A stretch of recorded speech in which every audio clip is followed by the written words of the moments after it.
lista serbe, ku natyrisht nënkryetari i saj mori pjesë në aksionin terrorist në Banjska, këta nuk u distancuan prej tij, dhe unë besoj që ai vazhdon të jetë kryetar de facto i listës serbe. Mirë po, për këtë, prokuroria tek ne dhe rrjedhimisht gjykata do duhet të sjellte drejtësi.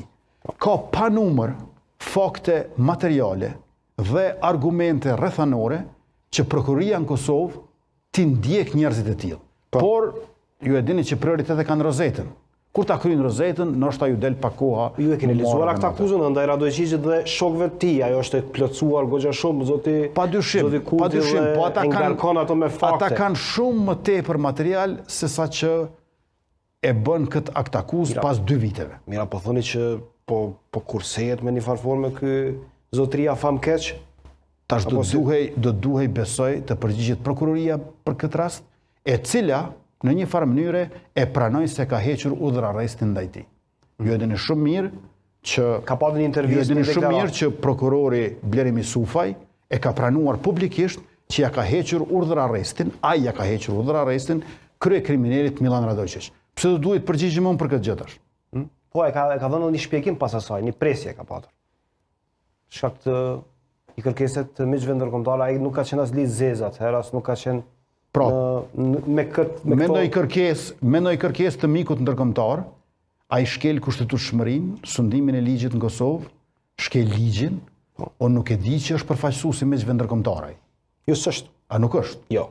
Ashtu, vetëm ta sqarojmë këtë gjë. Po duhet ta sqarojmë në një gjë. Po flet si me qenë ambasadorin e shtetit Mekaj. Po ta thosh të ambasadori. Shtu ka qenë deklarata e tij publike. Ju e keni parë me siguri. Prandaj po ju referova, po mund të thotë shumë kush që ju po shkelni. Unë besoj që pas qaru këtë gjë dhe në fund, nuk do duhej të kishim kohë për shumë gjëra tjera. Kjo është spirituoze kjo. Kjo është nyja. Kjo është nyja e situatës e cila ka pa numër pyetje sepse nuk e ka një përgjigje. A flasim për ligjshmëri dhe kushtetutshmëri? Përgjigja është pikërisht kjo. Kemi pas një prokurori dhe vazhdojmë të kemi që përbindjen time nuk është në nivel të detyrës, as ligjore e as patriotike, kundrejt strukturave të Serbisë dhe elementeve kriminale të cilat ndonë se kanë ikur, nuk janë zhdukur.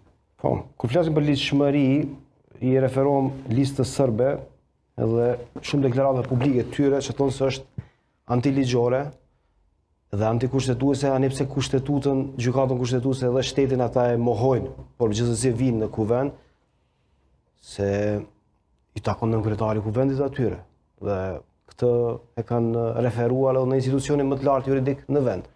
Ju e dini shumë mirë që KQZ-ja nuk i ka certifikuar ata. Si ka Lista serbe ka dështuar në certifikim. E vërtet. E unë besoj që kjo duhet të ishte kryetema. Po është. Si bëhet që kemi... Zapi e kthej u herën e kaluar. E pa atëherë e pra bëjeni tem Zapin edhe gjykatën e cila e kthen. Pse e kthen kjo gjykatë? E pse e kthen? KQZ, po pyetni ata jo mu. Po ju pyes juve për qëndrimin tuaj në raport me ta, se ju jeni kryeministër në detyrë. Tamam erdha më në fund studio, po më bëni pyetjet për tjerë. Do t'i bëj edhe atyre Zapit. Shikoni, do t'i bëj edhe listës serbe. KQZ-ja nuk e certifikoi listën serbe, e certifikuan Zapat e gjykatat. Pra,